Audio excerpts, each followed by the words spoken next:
This is Animal Magnetism by Elizabeth Inchbald. Read by Timothy Hurley. Act 1. An apartment in the doctor's house. Enter Constance hastily, meeting Lisette. Lisette, who do you think I have just seen? Your old guardian, I suppose. Do you imagine I should look thus pleased if it was he whom I meant? Who then? Our jailer who keeps the keys? What? Poor Geoffrey. How you talk. No, I guess who you mean. The young Marquis de Lancey. And he has passed so frequently under your window within these few days that I am amazed your guardian, with all his suspicions, has not observed him. He has walked this hour, and every time with his eyes fixed up to the lattice of my window, and I had not heart to remove from it, for every time he saluted me with the most respectful bow. Was his valet with him? No, but I saw another person in deep conversation with him, a strange-looking man, who appeared like one of the faculty, for his dress very much resembled that of my guardian's. Who would it be? But what most surprised me, he had a letter in his hand, which he repeatedly held out to me, but I could not reach it. I know who it is. Lafleur, valet to the Marquis, disguised as a doctor, and I have no doubt but under that disguise he will find means to introduce himself to your old guardian, and perhaps be brought into the very house, and if I can assist his scheme, I will. For is it not a shame the doctor should dare here in Paris to forbid both you and your servant to stir from home, lock us up, and treat us as women are treated in Spain? Never mind, Lisette. Don't put yourself in a passion, for we can learn to plot and deceive, and treat him as men are treated in Spain. Right, madam, and to prove I am not less inclined than yourself to Spanish manners, I am as much in love as you are. Not with the Marquis? Do you think I don't know better where it is my duty to love? I am in love with his man. I wish I knew the contents of that letter he held out to me. That you are beloved, admired. I can tell every word in it. I know every sentence as well as if I had read it.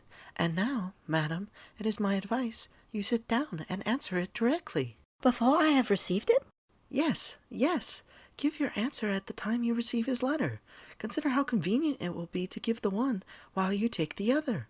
We are so watched, you know, that we ought to let no opportunity pass, for fear we should never get another, and therefore, when he finds means to send his letter, you must take the same to return yours. But if my guardian should ever know I had written to a gentleman? All right for you, and should there be any discovery the letter will be in my handwriting, not yours. We must lose no time. The doctor is abroad at present, and it must be both written and delivered before his return.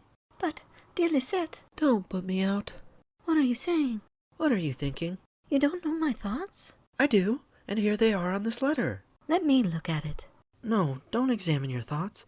I beg you won't. Besides, you have no time to read it. I must run to the garden gate and deliver it immediately. The worst difficulty is having for near an hour to supplicate this poor, simple, decrepited fool of the old doctor's to open me the garden gate for a moment. The doctor has lately appointed Geoffrey his apothecary. He is busy preparing of medicines, and will be angry at being disturbed. No matter. It may save the life of some of his master's patients. Enter Geoffrey, a bandage on his left eye and one on his right leg. You made me overthrow the whole decoction. Great apothecary! And alone worthy the physician, under whom you have received instructions. I am very sorry I overthrew the decoction, for it was for my use. My leg is in pain still, and I am not yet satisfied the dog was not mad. I tell you I am sure he was not, and had you suffered him to live, it would have proved so. My master ordered me to kill him. Merely to make you believe he was mad, and to show his skill by pretending to preserve you from the infection. Nay, don't speak against my master. Who was it undertook to cure your eyes? He, and thank heaven. Lisette, I shall not suffer any more from that. Why then do you wear a bandage? To hide the place where it was. And is it thus the doctor cured you? He was so kind to put my left eye out, in order to save the right. Well, still you are more fortunate than the god of love, for he has no eyes at all. And I shall have two very soon, for my master has promised to buy me one at the great manufactory, which will be much handsomer than either of my others, a very handsome glass one. And if the doctor will make you thus, piece by piece, in time, my dear Geoffrey, you may become a very pretty man. But you know, Geoffrey, I love you even as you are. Love me? That's a good joke. Lisette, I'm afraid you want something of me. You speak to me so pleasantly. Want something of you? How could such an idea enter your head? Because when you do want something of me, you huff me and cuff me, from morning to night. You look no more as you do now. Why, if I was dying, I durst hardly speak to you. Well, henceforward you shall have no reason to complain. But do you know, Geoffrey, I have a little favor to ask of you. Eh? I thought so. My dear Geoffrey, we will make you any recompense. What is it that you want? If I can do it without offending my master, I will. If you don't tell him, he'll never know it. But I tell him everything. He pays me my wages for telling, and I must not take them without earning them. If money is of such value to you, here, take my purse. No, it is not money I want. It is something else. What? What then? Ah, Mrs. Lisette, you know what I want, but you have always denied me. Pshaw! If I could grant it indeed without my master knowing of it. Oh, I would not tell of that, I protest. Well, Geoffrey, what is your favor? Just one salute of Mrs. Lisette. Oh, if that's all, after you have obliged us, you shall have 20. But I had rather have one now than the 20 you promise after. Come then, make haste if it must be so.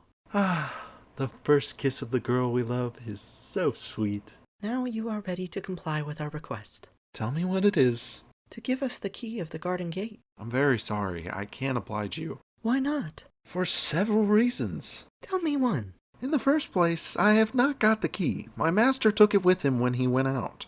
You know you tell a falsehood. He has not got it. Is this your bargain and your gratitude? Nay, if you're angry at that, give me the kiss again. Ugly, foolish, yet artful and cunning wretch! Leave the room. You make love to me, indeed. Why, I always despised you, laughed at, and hated you. I knew that. Did not I tell you when you spoke so kindly to me you wanted something? How then could you expect me to oblige you? I shall ever detest the sight of you. Unless you want something, and then you'll call me again, and then I shall kiss you again. Geoffrey exits, showing the key. I never was so provoked in my life. My dear Lisette, if our two lovers, the Marquis and his servant, prove no more fortunate in their schemes than we have been in ours, I fear I must, according to his desire, marry the doctor, and you, Geoffrey. I marry Geoffrey? Here comes the doctor. Enter Doctor. What an indignity. I can't put up with it. I can't bear it. I'm ready to choke with passion. Dear sir, what is the matter? I'm disgraced, ruined, and undone. And what has caused it, sir? A conspiracy of the blackest kind. Man's weakness has arrived to its highest summit, and there's nothing wanted but merit to draw upon us the most cruel persecution. Ah, I understand. The faculty have been conspiring against you. They have refused to grant me a diploma, forbid me to practice as a physician, and all because I do not know a parcel of insignificant words, but exercise my profession according to the rules of reason and nature. Is it not natural to die? Then if a dozen or two of my patients have died under my hands, is not that natural? Very natural indeed. But, thank heaven, in spite of the scandalous reports of my enemies, I have this morning 9 visits to make. Very true, sir. A young ward has sent for you to attend his guardian. 3 nephews have sent for you to attend their uncles, very rich men. And 5 husbands have sent for you in great haste to attend their wives. And is not that a sign they think what I can do? Is it not a sign they have the highest opinion of my skill? And the faculty shall see I will rise superior to their machinations. I have entered upon a project that I believe will tease them. I have made overtures to one of their most professed enemies, a man whom they have crushed, and who is the chief of a sect just sprung up, of which, perhaps, you never heard.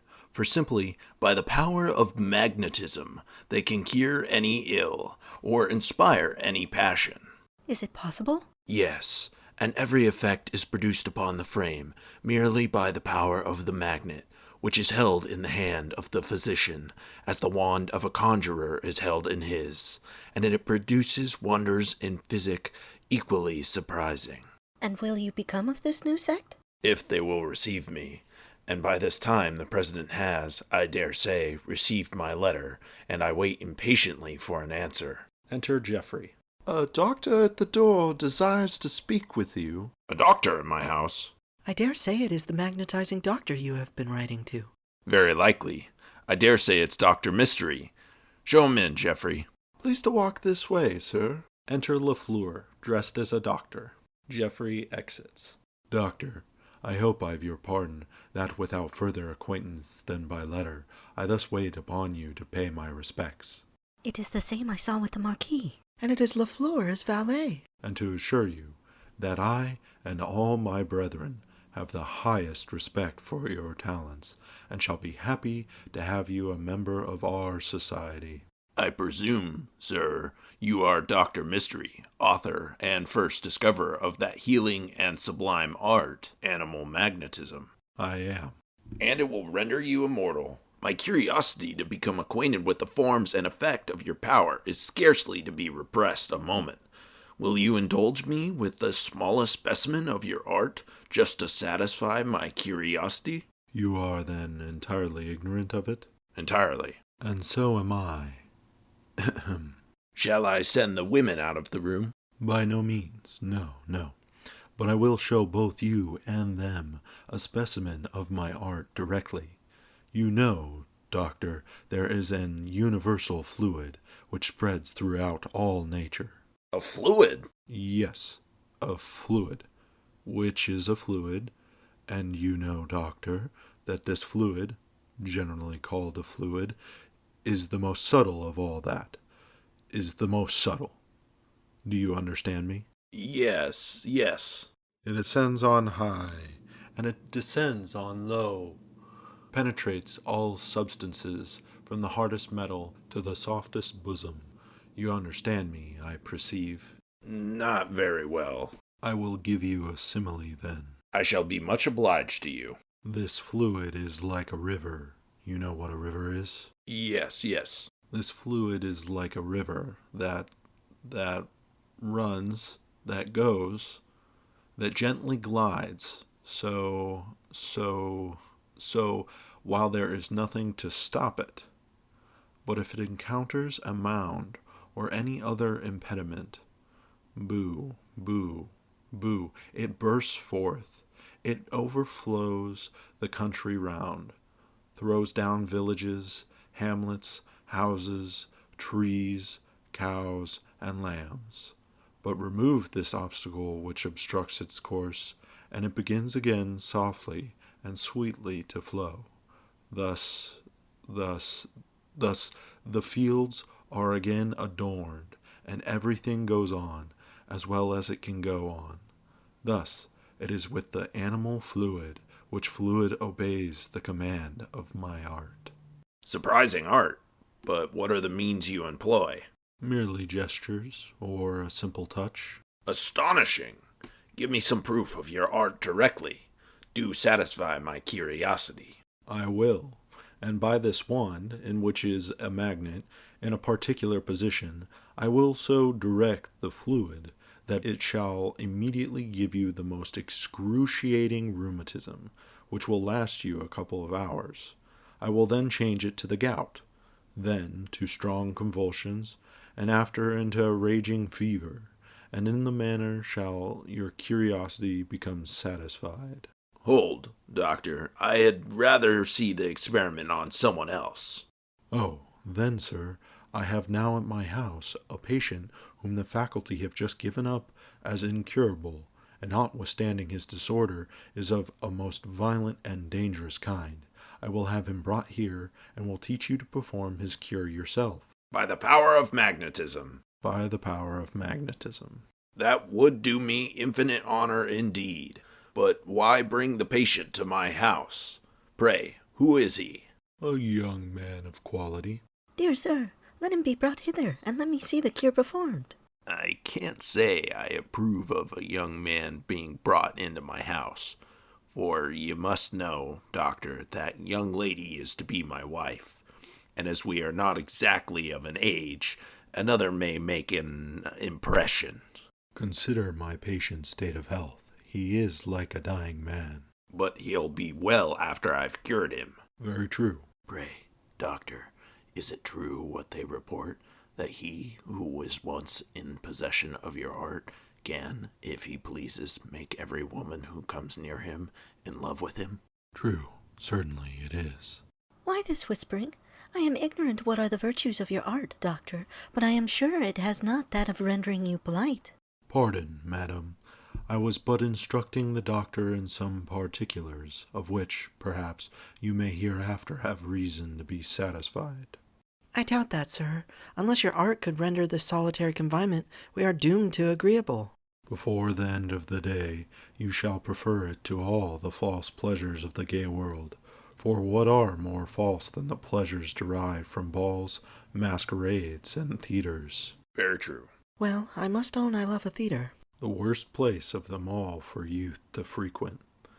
Once in my life I was present at a theatrical representation, but such a piece did I see. Ah, the most dangerous for a young woman to be present at. Pray, sir, what was it? An honest gentleman of about 70 years of age was brought before the audience in love with a young lady of 18, whom he had brought up from her infancy, and whom he meant to make his wife. Very natural. A gentleman of the neighborhood, because he was young, rich, and handsome, imagined he would suit the young lady better. Just like them all. He therefore disguised his valet, who, under the mask of friendship, introduced himself to this good man, the guardian. A villain! He deserved to be hanged. And seized the moment when he embraced him, as I now embrace you, to stretch out his hand while it was behind him, and convey a letter to the lady's waiting maid. And she gave him another. I have seen the play myself, and it was very well acted. And is it not scandalous to put such examples before young people? And pray, doctor, do you think I am not under sufficient confinement, that you take the same methods to make me still more unhappy? Why does your ward dislike confinement? Because she dislikes me. Are you sure of that? Yes, I think I am. I am dying with curiosity to read my letter. Constance exits. Then this little wand shall cause in her sentiments the very reverse. In this is a magnet which shall change her disposition. Take it, and while you keep it, she will be constrained to love you with the most ardent passion. I thank you 1,000 times. Excellent. Lisette exits. Her maid has overheard us. No, but take me to another apartment, and I will explain to you what at present you are not able to comprehend, after which you will permit me to step home and fetch my patient hither. Certainly. When I am in possession of my ward's affections, I can have nothing to apprehend from him. And you are sure she will now become favorable to me? You are sure I shall attract her? Yes, sure. By the lodestone. Exeunt. End of the first act.